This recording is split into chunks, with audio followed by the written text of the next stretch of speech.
Le film Life de Daniel Espinosa pose la question de la procédure à adopter le jour où l'humanité entrera en contact avec une forme de vie extraterrestre. Alors, quel meilleur laboratoire de confinement y a-t-il que la Station spatiale internationale qui orbite à 400 km au-dessus de nos têtes? Ainsi, se saisissant d'une sonde spatiale de retour de la planète rouge, l'équipage d'ISS découvre dans les échantillons martiens un microscopique voyageur interplanétaire. Après une réanimation à base d'eau, de chaleur et du bon cocktail gazeux, la forme de vie inconnue se révèle étonnamment dangereuse pour les humains qui l'observent.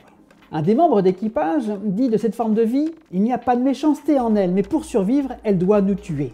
La loi du plus fort, du darwinisme de comptoir, en tout cas l'un comme l'autre mettront à rude épreuve les barrières de confinement mises en place au sein d'ISS, pour le plus grand plaisir du spectateur, en tout cas un scénario qui rappelle à ce même spectateur que dans l'espace, on ne vous entend pas crier.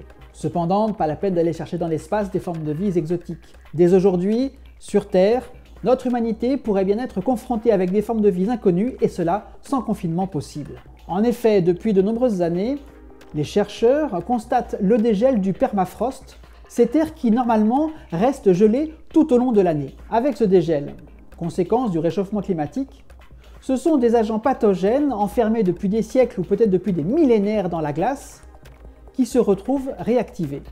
Ainsi, récemment, dans une région du cercle polaire russe, un enfant est mort de l'anthrax et des dizaines d'autres personnes ont été contaminées par ce même bacille de la maladie du charbon apporté par leur troupeau de rennes qui paissent dans la toundra.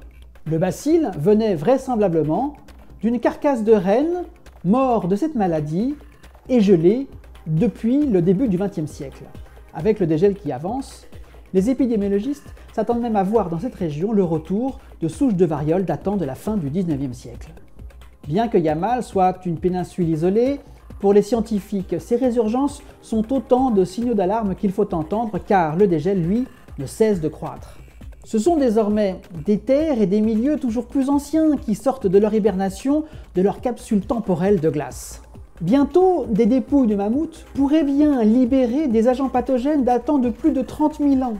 Des bacilles, des virus, tellement vieux que nos systèmes immunitaires seraient incapables de les gérer.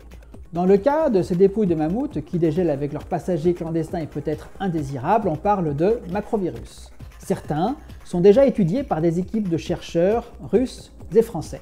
Et là, pas question de parler de confinement. De la Russie jusqu'à l'Alaska en passant par le Canada, on parle de surface en dizaines de millions de kilomètres carrés.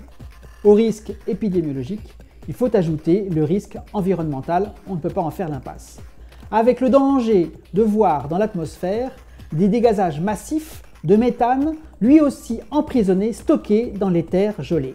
La seule bonne nouvelle dans cette perspective de dégel massif est que plus la structure de la forme de vie est complexe, ce qui est le cas pour les macrovirus découverts dans les carcasses de mammouths dégelés, plus il y a de chances que le gel et le temps aient détérioré cette forme de vie, ce qui réduit d'autant le risque épidémiologique pour les formes de vie contemporaines. Quoique, à nouveau sur Terre, il existe une forme de vie qui résiste étonnamment bien à l'hibernation sur de très longues périodes, ce sont les tardigrades ou oursons d'eau. Ces drôles de petites bestioles, les plus grandes ne mesurent pas plus d'1,5 mm, sont capables de résister à des températures extrêmes. À des taux de radiation mortels pour toute autre forme de vie, elles résistent même au vide spatial. Mais surtout, les tardigrades sont capables d'hiberner pendant des millénaires pour finalement être réveillés avec les bons éléments, les bons ingrédients, comme l'est la forme de vie martienne au début du film Life. Alors Life est-il seulement un film de science-fiction, un film d'extraterrestres?